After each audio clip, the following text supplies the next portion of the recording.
Assalamualaikum warahmatullahi wabarakatuh. Waalaikumsalam warahmatullahi wabarakatuh.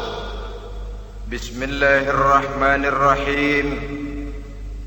Alhamdulillahi rabbil alamin. Wassalatu wassalamu ala ashrafil anbiya'i wal mursalin, imamil muttaqin, sayyidil ghurril muhajjalin, wa ala alihi wa ashabihil mujahidin at-tahirin. Amma ba'du. Saudara-saudara kaum muslimin rahimakumullah, sesungguhnya gaya hidup seseorang sangat ditentukan oleh cara bagaimana dia memandang hidup ini. Dengan kata lain, bagaimana seseorang memandang hidup, begitulah dia akan hidup.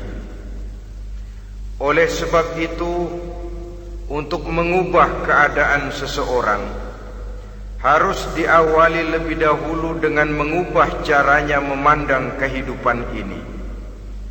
Itulah sebabnya dalam surah Ar-Ra'd ayat 11 Allah Subhanahu wa ta'ala menjelaskan, Innallaha la yughayyiru ma biqaumin hatta yughayyiru ma bi anfusihim. Allah Subhanahu wa ta'ala tidak akan mengubah nasib dan keadaan satu kaum sampai kaum itu berusaha mengubah apa yang ada di dalam diri mereka sendiri. Yang ada di dalam diri itu tentu tidak lain adalah rule of thinking, bahasa kerennya state of mind, kata orang Kulon. Cara berpikir, cara memandang kehidupan yang akan sangat mewarnai cara orang menjalani kehidupan itu sendiri. Oleh karena itu, pada pertemuan kali ini kita akan membicarakan tentang dasar dan tujuan hidup dari seorang muslim di dalam kehidupan ini. Yang pertama, tentang dasar dan landasan hidup. Seorang muslim tak dapat lain mendasarkan kehidupannya dengan Islam. Di dalam mendasari kehidupan dengan Islam ini, Allah Subhanahu wa ta'ala menuntut, Ya ayyuhalladzina amanu dukhulu fis silmi kafah. Hai orang-orang yang beriman, masuklah kamu ke dalam Islam itu secara total, secara utuh, secara seluruhnya. Jangan separuh-separuh, jangan sepotong-sepotong. Mendasari hidup dengan Islam artinya menjadikan Islam sebagai way of life, sebagai rule of thinking, sebagai state of mind di dalam kita memecahkan problema-problema kehidupan, sehingga tidak satu persoalan hidup yang bagaimanapun kecilnya sekalipun yang tidak tersentuh oleh nilai-nilai ajaran agama Islam ini. Kemudian di dalam mendasarkan hidupnya dengan Islam, ia mempunyai satu keyakinan. Pertama, Islam sebagai dasar hidupnya adalah agama yang sesuai dengan fitrah daripada manusia. Allah Subhanahu wa ta'ala pencipta manusia. Allah Subhanahu wa ta'ala yang menurunkan agama Islam. Oleh sebab itu, tentu saja seluruh konsepsi Islam ini sudah diukur sedemikian rupa sesuai dengan kemampuan yang dimiliki oleh manusia. Secara logika bisa kita katakan, pabrik mobil di Jerman misalnya bikin mobil namanya Mercy. Seiring dengan itu dikeluarkannya buku petunjuk. Mobil ini bernama Mercy, kecepatan maksimal sekian ratus kilometer per jam, daya angkutnya sekian ratus kilogram, kalau rusak memperbaikinya ini onderdilnya itu umpamanya. Karena pabriknya yang bikin mobil, lalu pabriknya juga yang mengeluarkan buku petunjuk, tentu buku itu sesuai benar untuk mobilnya.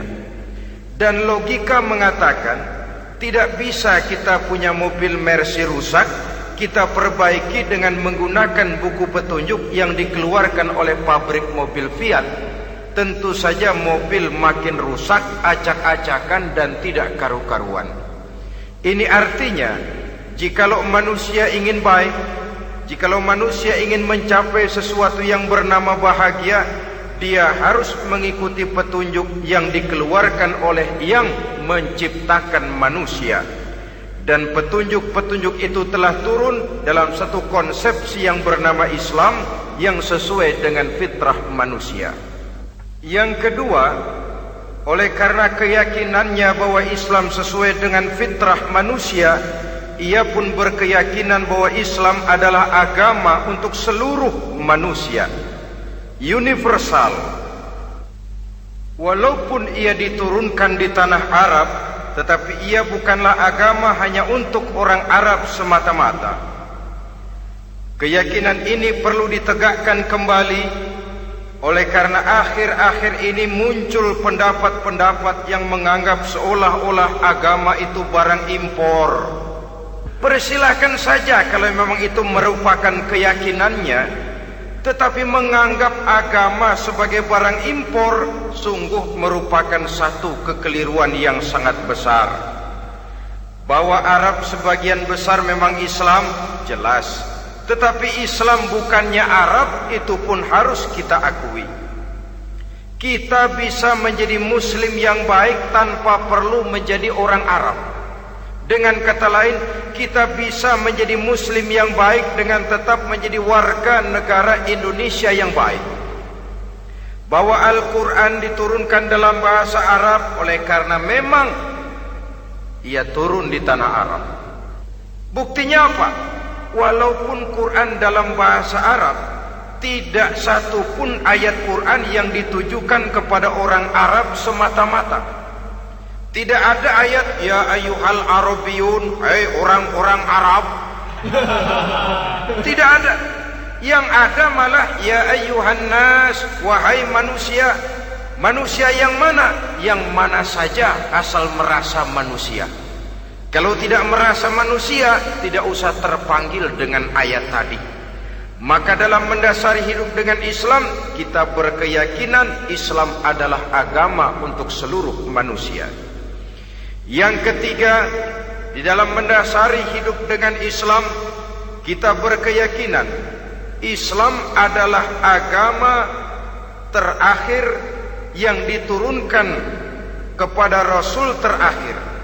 Tidak ada Rasul dan Nabi sesudah Nabi Muhammad, dan tidak ada agama lagi sesudah agama Islam. Dasar-dasar keyakinan ini melembaga dalam pribadi kita, membentuk satu keyakinan yang mendasari kehidupan ini, sehingga tidak satu problema yang bagaimanapun kecilnya dalam kehidupan yang tidak tersentuh oleh nilai-nilai Islam. Sejak kita tidur sampai kita bangun tidur, bahkan tidur itu sendiri, dan seluruh kegiatan kehidupan yang kita laksanakan dalam 24 jam, tidak satu pun yang tidak tersentuh oleh nilai-nilai Islam. Inilah pandangan hidup Muslim. Jawaban seorang Muslim terhadap problema-problema kehidupan yang dihadapinya, yang di dalam menjawab problema itu ia Islam oriented, berorientasi kepada nilai-nilai Islam. Apa kata Islam tentang pekerjaan yang dihadapinya? Halal kata Islam, halallah dia katakan. Haram kata Islam, haram dia katakan. Islam oriented. Barometer dalam perbuatannya tidak lain daripada nilai-nilai Islam itu sendiri. Dan kemudian di dalam mendasari kehidupan dengan Islam, ia berkeyakinan Islam adalah satu-satunya agama yang benar. Bahasa kerennya, Islam is the single one, the true religion behind the God. Satu-satunya. Keyakinan ini kelihatannya subjektif, tapi memang inilah pokok daripada kehidupan beragama. Saudara-saudara kaum muslimin rahimakumullah, kalau itulah dasar daripada kehidupan kita sebagai muslim, apa yang menjadi landasannya? Kalau dasar hidup kita Islam, maka landasan hidup kita tidak lain adalah Al-Quran dan sunnah Rasulullah sallallahu alaihi wasallam. Dunia penuh dengan orang-orang besar, dan setiap orang-orang besar itu mempunyai ajaran-ajaran yang pernah jaya, pernah dikumandangkan, didengung-dengungkan, naik ke panggung sejarah untuk kemudian tenggelam. Satu ajaran hanya akan langgeng, satu ajaran hanya akan tahan lama apabila dia turun dari sumber yang serba maha. Kalau dia turun dari manusia, maka sifatnya hanya musim.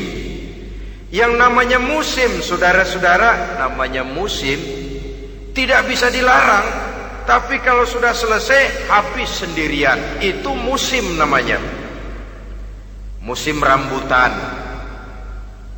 Kalau datang musim rambutan, apa bisa dilarang? Gak boleh musim rambutan. Ya tidak bisa, dia akan tumbuh terus. Tapi manakala musimnya habis.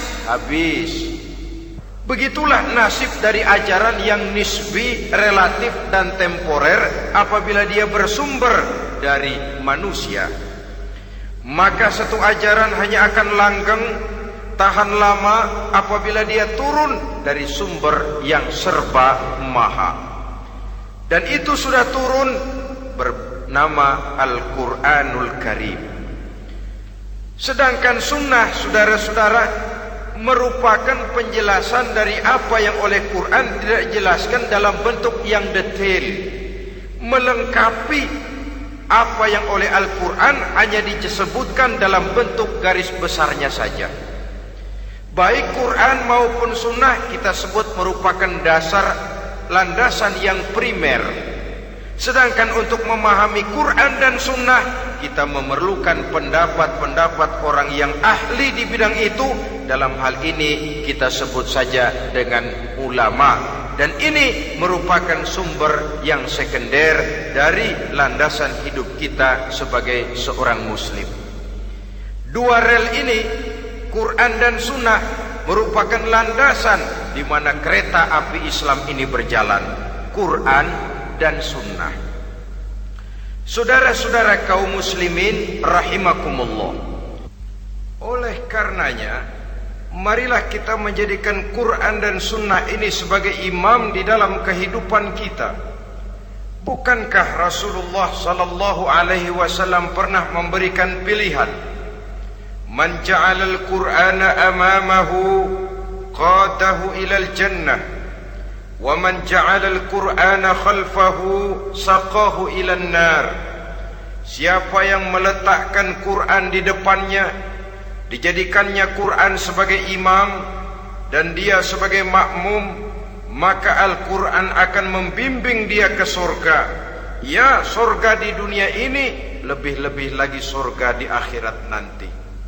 Sebaliknya, وَمَنْ جَعَلَ الْقُرْآنَ خَلْفَهُ, siapa yang meletakkan Quran di belakangnya, dia belakangi ajaran dan konsepsi Al-Quran, dia tinggalkan perintah-perintah Al-Quran, maka Al-Quran yang dibelakanginya itu akan mendorong dia ke neraka. Neraka dunia, lebih-lebih neraka di akhirat nanti. Pilihan terserah kita. Jikalau kita mau menjadikan Quran sebagai imam, artinya kita menjadi makmum. Resikonya dimanapun, makmum wajib ikut imam. Imam takbir, makmum takbir, imam ruku, makmum ruku, imam i'tidal, makmum i'tidal. Jikalau Quran imam kita dan kita adalah makmum, maka itu berarti jikalau ke barat komando Quran, ke barat kita pergi. Jikalau ke timur kata Quran, ke timur kita menuju. Jikalau halal kata Quran, halal kita katakan. Jikalau haram kata Quran, haram kita ucapkan. Itu resikonya kita menjadi makmum, menyusun pola hidup yang lebih Qurani. Tapi sebaliknya, ke barat komando Quran, ke timur kita pergi, ke utara kata Quran, ke selatan kita menuju. Halal kata Quran malah kita tidak mau melaksanakannya. Haram kata Quran kita senang bukan main. Artinya kita mau menjadi makmum, dan Quran kita jadikan sebagai makmum, kita sendiri malah mau menjadi imam. Kita paksa konsepsi Al-Quran itu supaya sesuai dengan naluri kemanusiaan kita, mengotak-atik hukum, menghalalkan yang haram, mengharamkan yang halal. Dikala itu landasan hidup kita sudah goyah, tidak lagi sebagai landasan tempat kita bertolak, tetapi malah menjadi satu landasan yang kita injak-injak. Sesungguhnya saudara-saudara, Quran tidak akan membawa berkah, tidak akan menjadi rahmatun wa syifaun lil mu'minin, menjadi penyembuh, menjadi rahmah bagi orang-orang beriman, apabila yang kita baca itu kita injak-injak di dalam kehidupan. Upaya menyusun hidup yang lebih Qurani ini seiring dengan usaha kita menjadi warga negara yang baik. Yang saya katakan di awal tadi, tidak saling dan tidak harus saling bertentangan. Jadi dengan demikian, dasar hidup kita sebagai muslim adalah Islam, dan landasan hidup kita tidak lain adalah Al-Quran dan sunnah Rasulullah Sallallahu Alaihi Wasallam. Ini landasan tempat kita bertolak. Ini yang mewarnai gaya kehidupan kita. Apapun yang mau kita lakukan, tempat kita bertanya lebih dahulu Quran dan sunnah. Saya mau melakukan pekerjaan ini, apa kata Quran? Saya mau pergi ke tempat ini, apa kata Quran? Saya mau berusaha dengan mengerjakan perusahaan ini, apa kata Quran? Merupakan landasan daripada kehidupan kita. Ini yang saya katakan tadi, membentuk rule of thinking, state of mind, bahwa gaya kehidupan kita diwarnai oleh landasan hidup yang bertumpu pada ajaran Al-Quranul Karim dan sunnah Rasulullah Sallallahu Alaihi Wasallam. Baiklah ya, ini yang pertama tentang dasar dan landasan hidup. Yang kedua tentang tujuan hidup. Kalau sudah ada landasan tempat kita bertolak, lalu kemana pantai yang akan kita tuju? Mau apa sih kita hidup ini? Berleha-leha, menjalani acara rutin, bangun tidur sampai tidur lagi, kemudian besok begitu lagi, sampai menunggu datangnya sang ajal? Atau ada satu tujuan yang akan kita capai di dalam kehidupan ini? Apabila kita teliti, maka Al-Quran mengajarkan tujuan hidup setiap muslim pada dasarnya ada dua. Pertama, kita sebut saja tujuan jangka pendek. Tujuan jangka pendek itu sasarannya dunia sekarang ini. Bentuknya horizontal, targetnya agar setiap pribadi muslim menjadi rahmatan lil alamin, rahmah bagi lingkungannya. Inilah yang oleh agama dinamakan hablum minan nas, yang isinya adalah ilmu dan peradaban. Jadi dunia dan seluruh isinya merupakan tujuan jangka pendek saja. Untuk mencapai tujuan jangka pendek, dunia dan seluruh isinya, unsur penunjangnya adalah pendidikan, pengalaman, atau nasib. Makin tinggi pendidikan, makin mudah menjangkau hidup. Makin banyak pengalaman, makin mudah menguasai dunia. Atau karena faktor nasib, pendidikannya tidak seberapa, Pengalaman pun kadang-kadang dangkal, tapi karena nasibnya lagi hoki, kata orang sekarang, nasibnya lagi bagus, dia naik ke panggung memegang peranan. Faktor yang namanya nasib ini ada, tapi tidak bisa dijadikan sandaran. Untuk menjangkau dunia dan seluruh isinya, unsur penunjangnya pertama pendidikan, yang kedua pengalaman, yang ketiga faktor nasib. Oleh karena itu, apabila kita ingin mudah mencapai dunia, yang pertama harus kita laksanakan bagaimana menempuh satu pendidikan. Di zaman sekarang orang terangsang untuk hidup dalam pola yang oleh orang-orang priangan disebut hardolin. Saudara tahu hardolin? Itu potongan dari dahar modal ulin. Filsafat hidup yang pakaian mau bagus, makan mau enak, kerja nggak mau. Akhirnya jadilah dia penghayal kelas berat, tukang-tukang lamun kelas tinggi. Tiap hari kegiatannya ya cuma tidak terlepas dari tiga kriteria itu. Hardolin. Pokoknya kalau sudah dahar, modal, ulin. Besok ya begitu lagi. Pola dari dimana orang pakaian mau bagus, makan mau senang, duit mau punya, kerja tidak mau. Kadang-kadang mau kerja tapi tidak tahu apa yang harus dikerjakan. Ditambah oleh sempitnya lapangan pekerjaan. Tidak tahu apa yang harus dikerjakan, dilatar belakangi oleh tidak adanya pendidikan yang dia terima, sehingga mau kerja apa lalu bingung. Oleh karena itu, terutama buat adik-adik remaja, para pemuda, saya berpesan untuk menjangkau dunia, yang pertama harus kita jalani bagaimana membina diri, mendidik. Taruh kata drop out, putus sekolah, tapi drop out bukan halangan bagi tumbuhnya cita-cita yang mulia.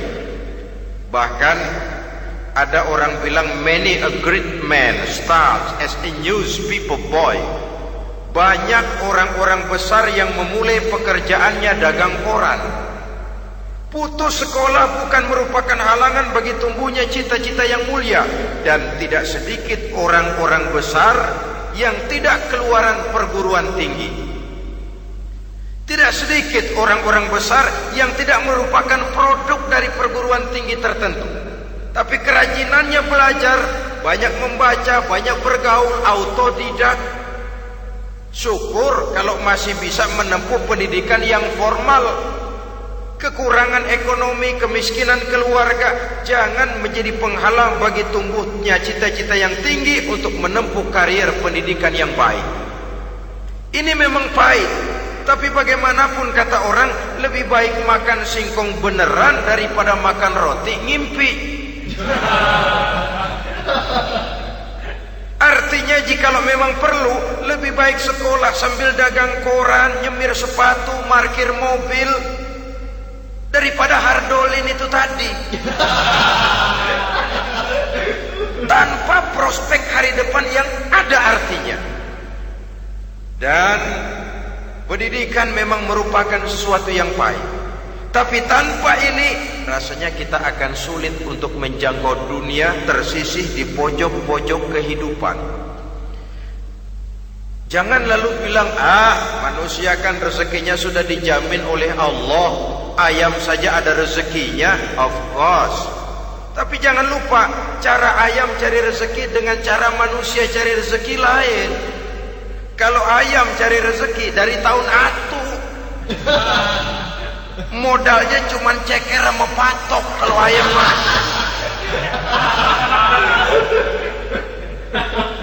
asal bisa nyeker, bisa matok, ayam dapat rezeki. Pokoknya kertok dah. Tapi manusia cari rezeki, dia harus cari lapangan kerja. Lapangan kerja sulit. Sudah dapat lapangan kerja, harus punya keahlian. Untuk memperoleh keahlian harus dengan pendidikan. Berhadapan lagi dengan saingan-saingan karena pasaran tenaga kerja tiap tahun puluhan kalau tidak ratusan ribu pasaran tenaga kerja yang masuk lapangan kerja. Ini kenyataan. Semakin ke depan oleh tingginya tensi ekonomi, oleh persaingan hidup yang makin tajam, oleh makin menggejalanya pola pikir industrialis yang membuat manusia individu, nilai-nilai semacam ini akan terasa makin berat. Oleh karenanya tanpa pendidikan sulit untuk menjangkau dunia. Yang kedua, pengalaman, tenaga expert. Sehingga orang mengatakan experience is the best teacher. Pengalaman adalah guru yang paling bijaksana. Dengan pengalaman kita makin dewasa. Dan orang sering mengatakan kegagalan hakikatnya adalah keberhasilan yang tertunda. Jangan takut gagal, kalau itu akan mengantarkan kita kepada pola hidup yang lebih dewasa, lebih tegar, lebih sanggup menghadapi kesulitan-kesulitan. Dan faktor yang ketiga, nasib. Kadang-kadang orang pendidikannya tidak ada, kadang-kadang pengalamannya tidak seberapa, tapi karena nasib, engkongnya misalnya jadi komandan Hansip, dia naik jadi anggota Hansip. Itu karena faktor nasib saja. Yang ketiga ini ada, tapi tidak bisa dijadikan sandaran dalam arti bahwa kita lalu mengandalkan nasib. Lo nanti udah gede mau jadi apa? Gue sih gimana nasib aja dah. Jadi orang syukur, jadi gembel nasib. Tidak bisa kita menghadapi hidup dalam satu alur spekulasi. Tidak bisa kita menjalani skenario kehidupan ini dengan bersikap untung-untungan. Karena kehidupan walaupun tidak bisa dipastikan, paling kurang bisa dirancang, bisa direncanakan, bisa ditargetkan, bisa dianalisa kemungkinan-kemungkinannya. Walaupun tidak bisa dipastikan, tapi bisa diperhitungkan. Sebagai manusia yang terikat oleh causality, oleh hukum sebab akibat, sewajarnya kita memperhitungkan kemungkinan-kemungkinan itu. Kira-kira 5, 10, 15 tahun yang akan datang, sejauh mana kesulitan-kesulitan dalam kehidupan ini, sejauh mana persaingan dalam hidup, sejauh mana tenaga kerja dibutuhkan, sejauh mana keahlian dan skill menunjang ke arah itu. Kalau tidak, kita akan tersisih di sudut-sudut kehidupan untuk lebih banyak jadi penonton daripada menjadi pemain. Padahal kita ingin jadi pemain, kita ingin aktif, kita ingin punya peranan karena kita oleh agama dituntut menjadi rahmatan lil alamin, menjadi rahmah bagi lingkungan di mana kita tinggal, mewarnai lingkungan, bukan cuma diwarnai oleh lingkungan itu sendiri. Itu tadi tujuan jangka pendek sebagai tujuan yang pertama. Yang kedua, tujuan jangka panjang. Tujuan jangka panjang ini sasarannya adalah akhirat. Bentuknya vertikal, targetnya adalah mardotillah atau ridho daripada Allah.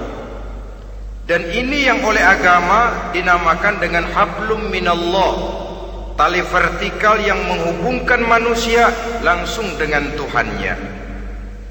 Untuk mencapai tujuan jangka panjang akhirat ini, unsur penunjangnya adalah prestasi ibadah.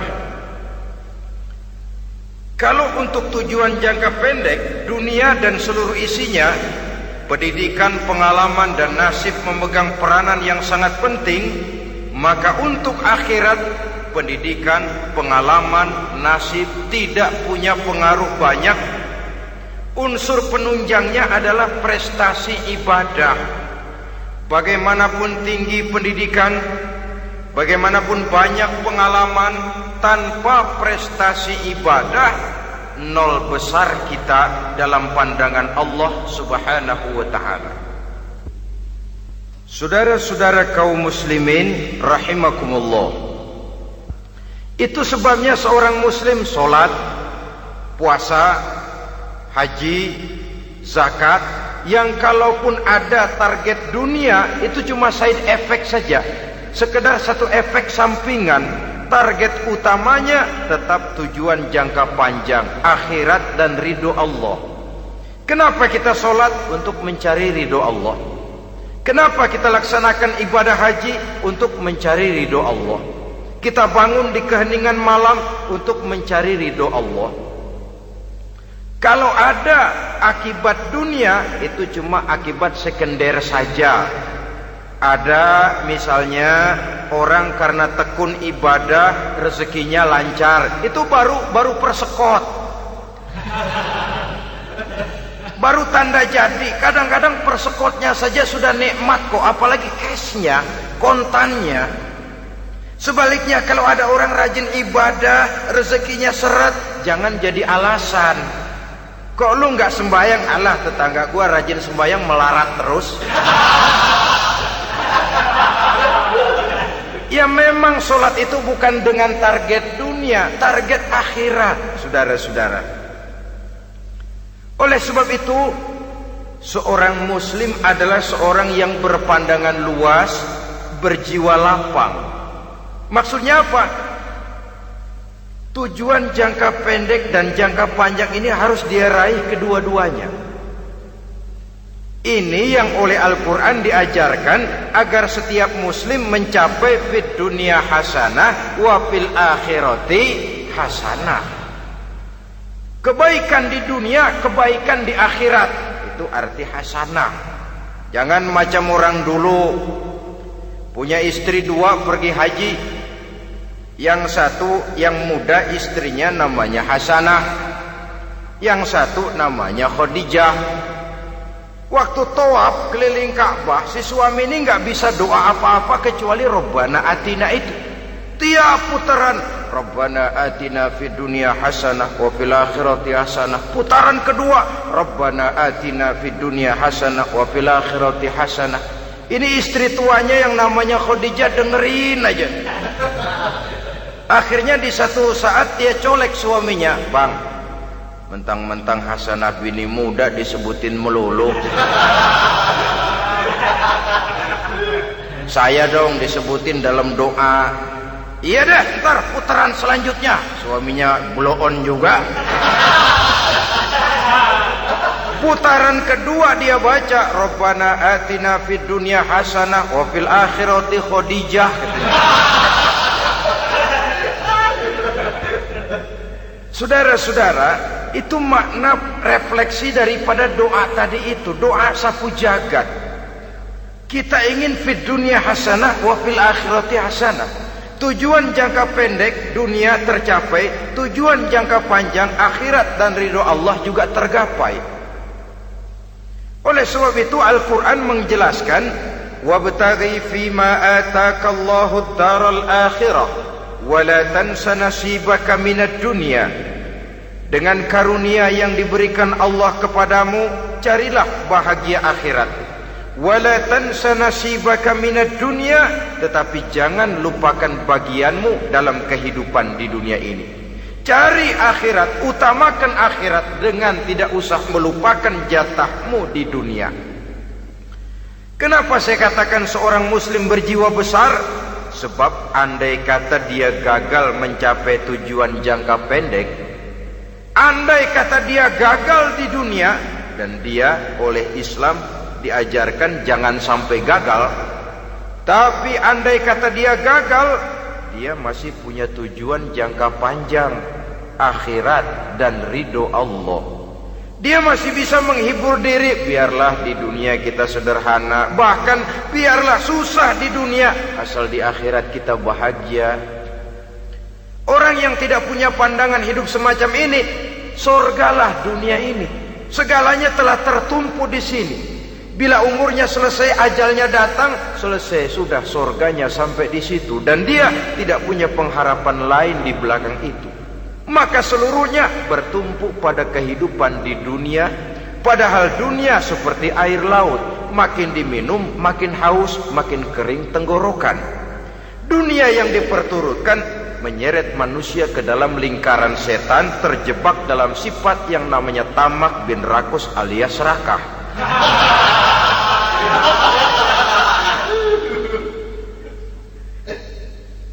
kata dia gagal untuk tujuan jangka pendek, dia masih punya tujuan jangka panjang, akhirat. Dia masih sanggup berkata, biar di dunia kita sederhana, bahkan biar kebelangsak sengsara susah di dunia, asal di akhirat kita bisa bahagia. Kan masih ada harapan. Yang paling bangpak, paling rusak betul, sudah di dunia sengsara, di akhirat celaka. Di dunia rumahnya gubuk, pinggir kali miring, asal hujan bocor, utang selebar warung. Bayang kagak, ngaji enggak, puasa enggak, saban malam merit mulu. Saudara hadirin yang saya hormati, lalu kapan mau bahagia kalau sudah di sini susah, di sana akan susah juga. Ini yang pertama, seorang muslim, seorang yang optimis, berjiwa besar, luas pandangan. Kegagalan dia dalam jangka pendek tidak menyebabkan dia melupakan tujuan jangka panjang. Yang kedua, positifnya apa? Cara dia mencapai tujuan jangka pendek diwarnai oleh keyakinan adanya tujuan jangka panjang. Dia memang benar cari harta, tapi karena dia yakin ada akhirat, Allah ridho apa tidak? Ini positifnya. Saya memang cari duit, tapi dengan cara ini Allah ridho apa tidak? Saya memang ingin berpakaian yang rapi, tapi dengan tidak menutup aurat begini, Allah ridho atau tidak? Saya memang bergaul menghormati teman, tapi terjebak dalam minuman keras karena menghormati teman, Allah ridho apa tidak? Ini orang yang punya tujuan jangka panjang. Segalanya diberikan bingkai dengan pertanyaan, Allah ridho atau tidak? Keyakinannya terhadap tujuan jangka panjang mewarnai gaya hidupnya di dunia ini, mencapai tujuan jangka pendek tadi. Mau minum, Allah ridho apa enggak ini? Mau makan, yang saya makan Allah ridho apa enggak ini? Pendeknya apapun yang mau dia kerjakan, karena dia punya keyakinan tujuan jangka panjang, dia selalu menimbang terhadap ridho Allah tadi. Jadi tanpa prestasi ibadah, kita nol besar dalam pandangan Allah. Ini nilai manusia yang hakiki di sini. Ini makna inna akramakum indallahi atqakum. Di akhirat nanti kan tidak pernah akan disidang, kamu pendidikan setinggi apa? Tidak. Gelarmu berapa renteng? Profesor, doktor? Tidak. Akhirat hanya menyidang kau sholat atau tidak, kau puasa atau tidak, kau zakat atau tidak. Diberikan kamu harta yang banyak, dari mana kau dapat, kemana kau belanjakan. Prestasi ibadah itu yang ditanya. Setinggi apa pendidikan, sebanyak apa pengalaman, no problem, tidak jadi masalah di akhirat itu. Prestasi ibadah itu yang akan kita persembahkan di hadapan Allah. Itu makna inna akramakum indallahi atqakum. Kerbau dinilai dari dagingnya, makin gemuk makin mahal harganya. Tapi ada perkutut lebih mahal dari kerbau. Perkutut itu mahalan mentahnya loh daripada matangnya. Karena harga perkutut pada suaranya. Lalu di mana harga manusia yang paling gemuk? Tidak. Suaranya, oh kalau manusia dinilai dari suaranya, barangkali Madonna nomor awal masuk surga. Hanyalah dengan prestasi ibadah kita bisa mencapai tujuan jangka panjang, akhirat dan ridho Allah. Nah baiklah ya, kalau sudah jelas bahwa kita punya dua tujuan jangka hidup, jangka pendek dan jangka panjang, bagaimana Islam mengajarkan kita meraih dua ini? Pada prinsipnya Islam mengajarkan sistem keseimbangan. Dalam berbagai aspek kehidupan, keseimbangan ini nampak dengan nyata diajarkan oleh agama kita.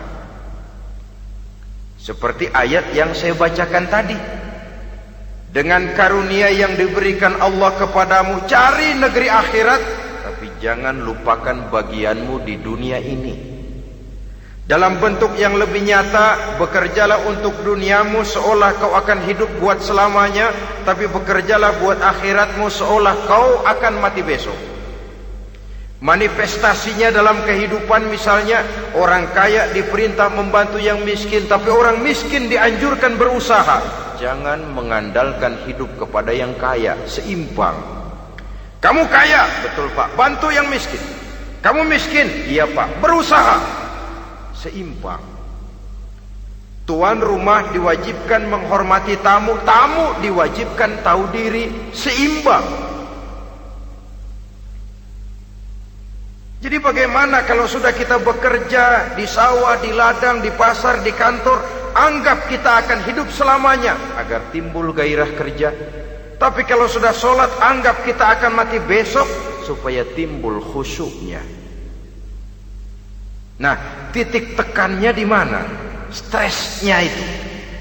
Walaupun Islam mengajarkan sistem keseimbangan, tapi Al-Quran tetap menggarisbawahi walal akhiratu khairul laka minal, bahwa bagaimanapun seimbangnya, akhirat itu lebih utama daripada dunia.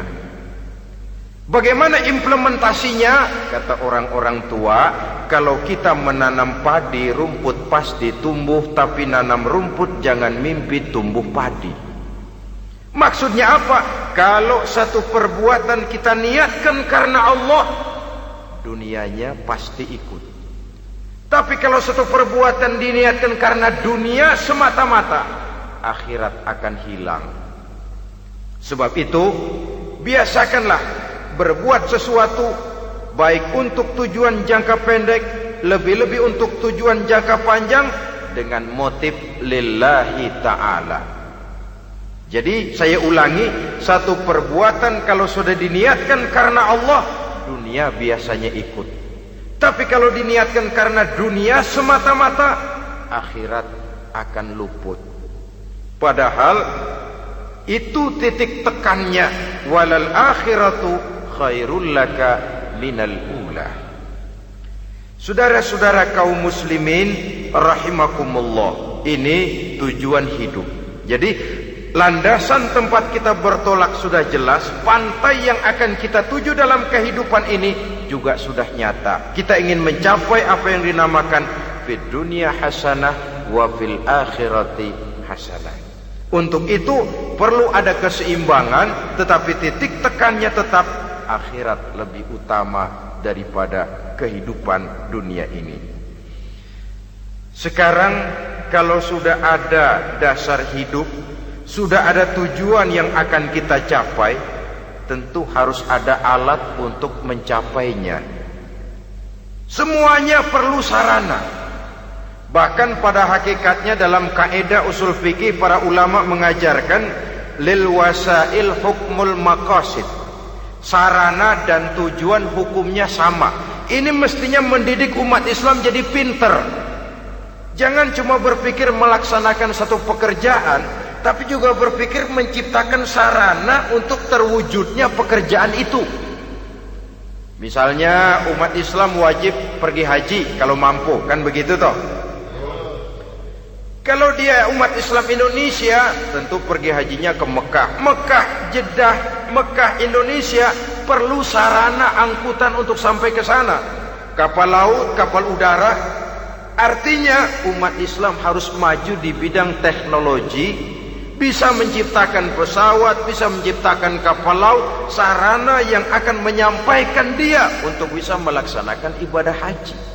Selama ini kita bertumpu kepada pemikiran, pokoknya kan yang penting gue pergi haji, pakai apa kayak gue punya duit. Dari segi pribadi memang barangkali begitu. Tapi sebagai umat yang harus mencapai kemajuan, apabila diperintahkan melaksanakan sesuatu, kita pun hakikatnya dituntut menciptakan sarana untuk menunjang pelaksanaan sesuatu itu sendiri. Agama mengajarkan an-nazafatu minal iman, kebersihan sebagian daripada iman. Siapa yang menciptakan mesin cuci, sabun-sabun kelas, deterjen, rinso dan lain sebagainya? Siapa yang menciptakan air condition, pembersih ruangan? Kita hanya berpikir pokoknya kan bersih, mau pakai apa kek. Kita jarang yang berpikir kepada pewujudan teknologi modern untuk menerjemahkan hadis itu. Syukurlah belakangan ini sudah muncul teknokrat-teknokrat muslim yang dijiwai oleh semangat Al-Quran membuka tabir rahasia konsepsi Islam di lapangan teknologi modern, yang makin lama makin menunjukkan tuntutan kebutuhan daripada umat itu sendiri. Dengan demikian, apabila ada tujuan hidup, kita memerlukan alat untuk mencapai tujuan tadi. Supaya tujuan fid dunya hasanah wa fil akhirati hasanah tercapai, apa alat yang harus kita pakai? Kita lihat surah At-Taubah ayat 111 memberikan jawaban. Innallaha ashtara minal mu'minina anfusahum wa amwalahum bi anna lahumul jannah. Sesungguhnya Allah telah membeli dari orang-orang beriman diri mereka, harta mereka, bahwa sesungguhnya bagi mereka adalah surga. Coba kita simak ayat ini sejenak, akan nampak dengan jelas bahwa ayat ini hakikatnya merupakan satu transaksi yang nyata benar antara kita dengan Allah. Transaksi jual beli sudah terjadi, dan itu langsung dengan Allah, tertuang dalam pernyataan Quran. Pembeli Allah, penjual kita orang-orang beriman, dagangannya adalah anfus dan amwal, harganya adalah surga. Itu sudah tanda tangan pernyataan kita siap jual beli ya Allah. Apalagi baiat kita apa? Inna solati wa nusuki wa mahyaya wa mamati lillahi rabbil alamin. Solatku, ibadahku, hidup dan matiku cuma untuk Allah Tuhan seru sekalian alam. Minimalnya 5 kali sehari semalam baiat ini kita ulang dan kita ulang. Kenapa lalu kita tidak konsekuen? Dalam konteksnya dengan persoalan, maka alat hidup kita itu ada 2. Pertama, anfus. Ini bentuk mufrad dari jamaknya, bentuk jamak dari mufrad nafsun. Biasa diterjemahkan dengan diri. Yang dimaksud dengan diri adalah kepribadian. Yang dimaksud dengan kepribadian ialah kekayaan yang kita miliki dalam kepribadian kita. Artinya bisa tenaga, pikiran, konsep, gagasan, wewenang, ide, pangkat, jabatan, kemampuan, keahlian, skill, itu semuanya masuk ke dalam anfus, diri. Sedangkan amwal bentuk jamak dari mufrad malun, biasa diterjemahkan dengan harta. Pengertian di sini ialah seluruh bentuk-bentuk materi yang berada di bawah kekuasaan kita. Bisa rumah, bisa uang, bisa tanah, bisa kebun, bisa pabrik, bisa peternakan, itu semuanya amwal. Nah, baik anfus maupun amwal, diri, tenaga kek, pikiran kek, harta kek, pangkat kek, jabatan kek, wewenang kek, keahlian kek, untuk tujuan jangka pendek harus jadi rahmah bagi lingkungan. Untuk tujuan jangka panjang harus menunjang jalan menuju ridho Allah. Jadi kalau pangkat kita menjauhkan kita dari ridho Allah, itu bukan nikmat tuh, azab. Punya pangkat bukan melakukan kebaikan, malah melakukan kejahatan, setidak-tidaknya berdiri di belakang kejahatan, melindungi perbuatan-perbuatan munkar. Dalam kelas kakap melindungi korupsi, dalam kelas teri jadi backing tukang koprok. Umpamanya itu sudah menyalahi. Alat tidak digunakan untuk mencapai tujuan. Itu untuk tujuan jangka pendek. Lalu amwal, harta, uang, tanah, rumah, kebun untuk tujuan jangka pendek harus menjadi rahmah bagi lingkungan. Sedang untuk tujuan jangka panjang, baik diri maupun harta harus menunjang jalan menuju ridho Allah, harus meningkatkan prestasi ibadah kita kepada Allah Subhanahu wa ta'ala. Malah yang namanya amwal ini tanggung jawabnya lebih berat loh saudara. Kalau saudara diberikan ilmu, sidang akhirat cuma satu, ilmumu kau amalkan untuk apa?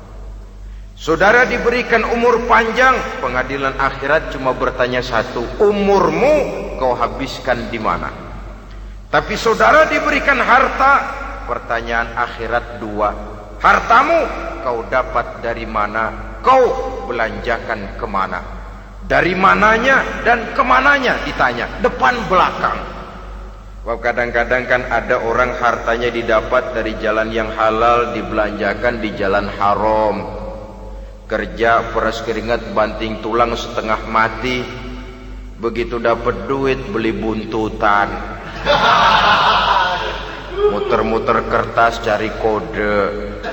Didapat dari jalan halal, dibelanjakan di jalan haram. Atau didapat dari cara yang haram, dibelanjakan di jalan yang baik.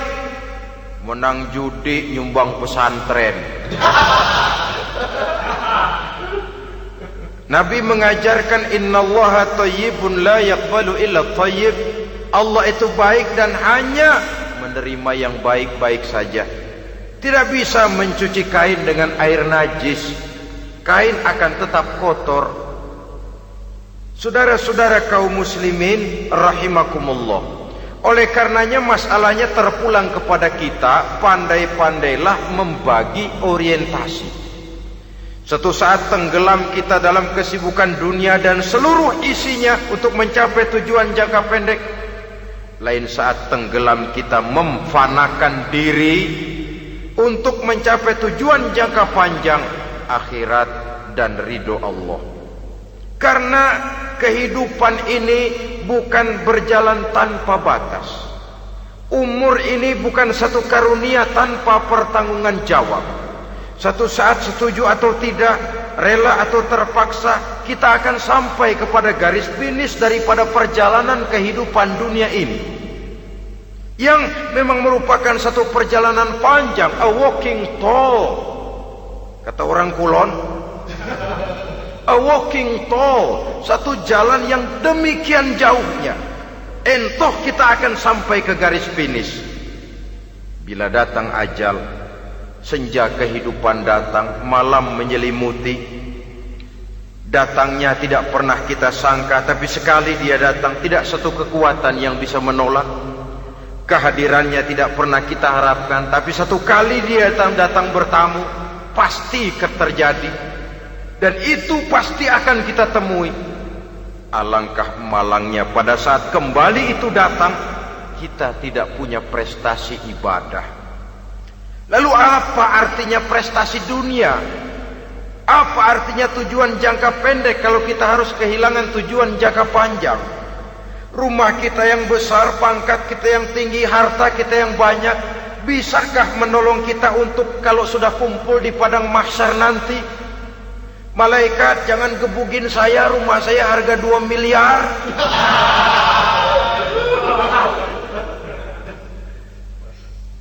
Sudahlah malaikat, damai saja, itu Rolls Royce saya.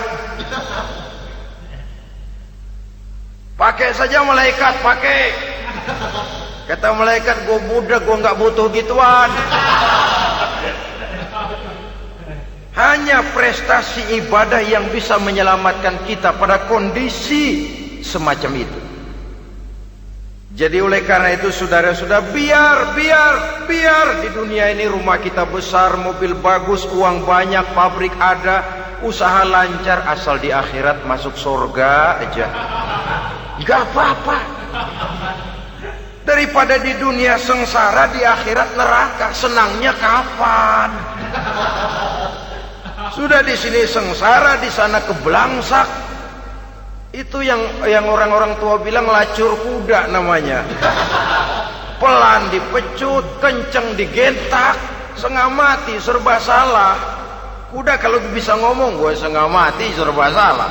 Pelan dipecut, kekencengan ditarik, itu yang namanya lacur kuda begitu. Serba salah posisinya. Untuk itu pandai-pandailah membagi orientasi supaya tercapai tujuan ideal ini, fid dunya hasanah wa fil akhirati hasanah. Ini tentang tujuan hidup. Nah, untuk mencapai tujuan ini kita tidak berjalan sendiri. Kita perlu teman hidup. Di samping teman hidup ada pula lawan hidup. Siapa teman hidup kita untuk mencapai tujuan hidup ini? Dalam arti sempit, teman hidup kita suami istri yang taat kepada Allah. Suami istri lebih dari sekedar satu pasangan, juga saling melengkapi, merupakan bagian daripada kehidupan.